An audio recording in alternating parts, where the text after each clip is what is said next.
Hello, guys. Hi, my good people.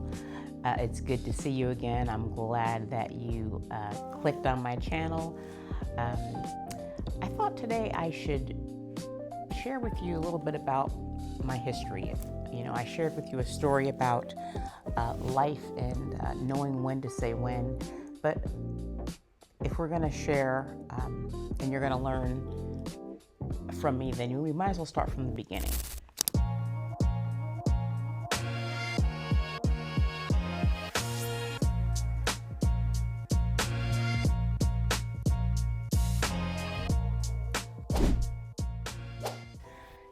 So I was born in 1968, January. In the winter, I was born on the East Coast. I'm a native New Yorker. I was born to a single mom, and years later found out that my dad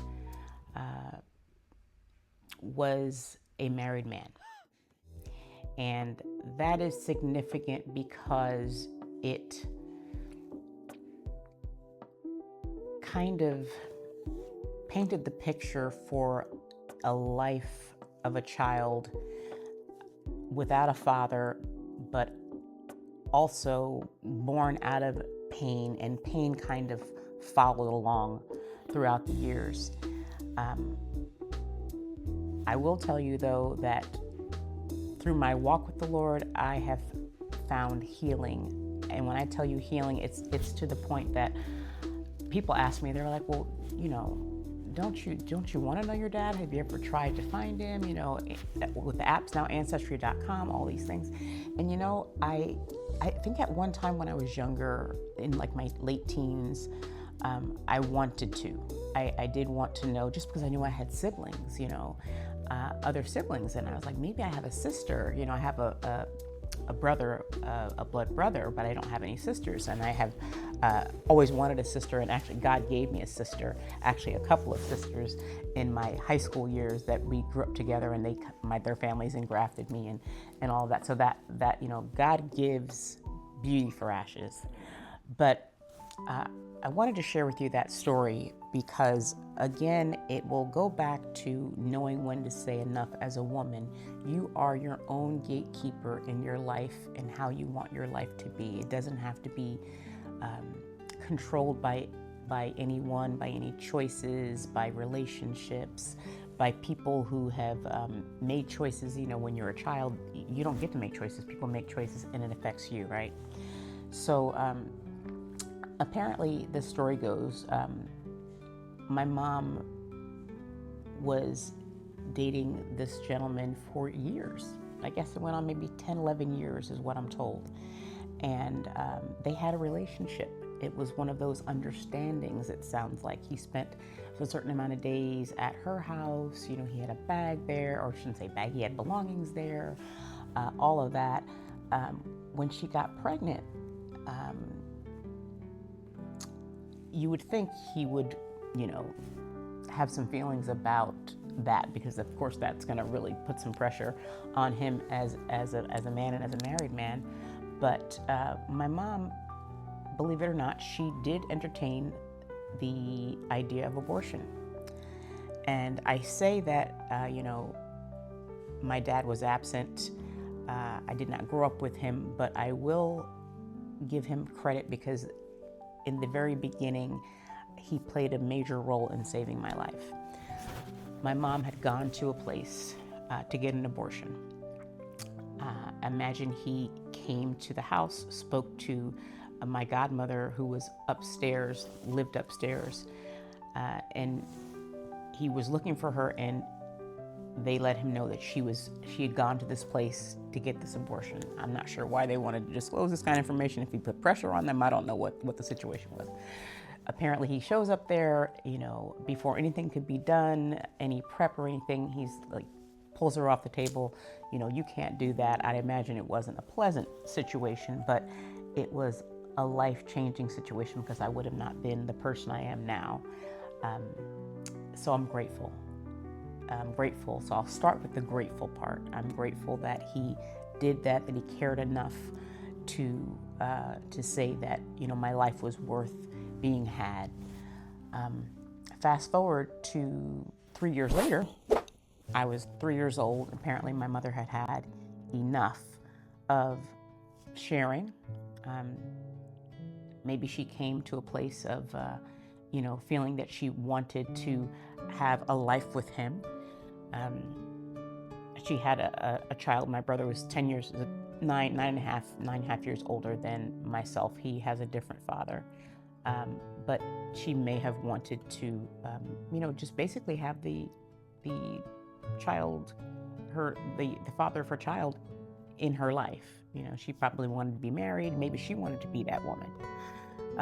So she gave him an ultimatum when I was 3, and she told him that, if he could not be there and did not leave, that, we were moving away and she was going to go on about her life. And she did not lie. She actually did pick us up, move us to another town, not a far away town, maybe 30 minutes, not even 20, 25 minutes away. And that was the last I saw of my father. I have come to know and see many other situations that are similar to mine, and I've had to go over some things into my head to make peace about that. Like, even though he said, I don't want to be with you, to my mother, even though he didn't want to do that, why would he not come after me? Why would he not want to see me? Why would he not want to make sure I was okay? And I don't mean in monetary fashion, just being a part of my life, being the father, making sure I grew up okay. This was a decision you made. This was something that I'm pretty sure his wife knew he had someone else. So you can't be gone for days and days on end and just come back and everything's okay. And, no one ever tells you what's happening. They lived in the same town. I'm pretty sure the story got back to her. Why, in my mind, why wouldn't he be able to tell her what he did and that he had a child and that he, needs to be there in some form or fashion for this child? I always wanted to know, why was I not important enough for that decision? Because his absence opened up the door for much suffering, much lack, much pain, neglect, abuse. And it wasn't his fault per se, but his lack of presence definitely contributed to these things. So that also kind of colored how I saw men, and my expectations of men and partners, how you should show up. If you are doing the deed, if you're having sex, if you're doing that, there's always a possibility. I don't care, protected or no, what kind of protected sex you're having, there's always a possibility that there could be a child. So then what do you then do with said child? Life changes. It could change in a second just for, just one small little act and what might be fun or just a need that we think we're satisfying, an itch that we're scratching. It left me in a place of doubt, not having self-esteem, not feeling that I was worthy, hearing the word bastard, because that was used big back in those days, a bastard child, you're a bastard. What was that? I was like, what's a bastard? A bastard is, you don't have a father. And that was true, but that wasn't fault of my own. And if I look back on it now, my mom did the best she could with what she had. She tried to convince him by giving him that ultimatum, that, listen, we need you here. But I think about it and I think about her and how broken and hurt and how off she was to think in her mind that he would leave a woman where he had 3 children and come be with you who only had 1. Whether or not he loved her or not, he loved her enough. Sometimes it comes down to, at the end of the day, casualties of war, the 3 or the 1. Maybe that's what he thought. Maybe that's what he did. Maybe because he was married to her, maybe his family said, you can't leave your wife. That's not acceptable. I don't know what the excuses were, but I know that when we make choices, they impact people. I'm saying now children for the rest of their lives. And then I have found that I have been kind of digging out of that way of thinking, recreating, rebuilding myself for years. I didn't get to a place of being comfortable with, the history of my life and having a different father than my brother. And it was so funny that even my family, even his children, didn't even know. They thought that we were born of the same dad. We found this out. I found this out like maybe 5 years ago. So there's a lot of things that go into, or should go into, thoughts of intimacy, thoughts of cleaving yourself with someone, being in relationship with someone, but definitely, having children with someone.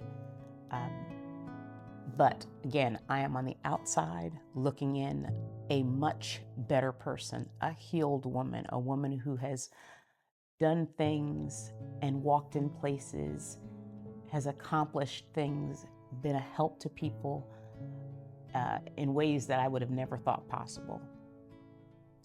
Just wanting you to know that can happen. That can be your story too. Don't give up hope. If things have happened, people have made choices, people have done things that have shaded your life, know that you and God, the God of your understanding, my God, is the God of Abraham, Isaac, and Jacob. I do believe that people come to know God in many different ways, whether it's source, light, energy, universe, God, Lord, Elohim, El Shaddai, whatever it is. Know that God is there for you, and He can pull you out of that place. He can bring you to that place of abundance, freedom, lack of pain, hurt. He can make you whole. Just want you to know that. I want you to be able to know that you can eat off my plate. I will share stories like this and my journey of how I was able to accomplish some things and how God showed up. And not showed up like He was ever gone. He was always there holding my hand. But when we go through things as children and as young people, we don't necessarily see those times until later on, when we can walk back and see. A lot of people know there's a picture and a saying, footprints. It's usually a picture that lets people know. It conveys the idea that when you were at your worst, at your lowest point, you didn't know what you were going to do. You don't know how you got through it. And the saying is that this is the time, Jesus actually speaks to you, this is the time when I carried you, my child. So that is definitely a truth. That can be your truth today in whatever situation you find yourself in. Relationship, job, loneliness, depression, lack of money, whatever it is, God can be there for you too. Just want you to know that today is the day that you can say it's your time for choices, better choices, making changes, making moves, moving and shaking, whatever it is you need to do to live that abundant life. It's your time. Until the next time, have a blessed day.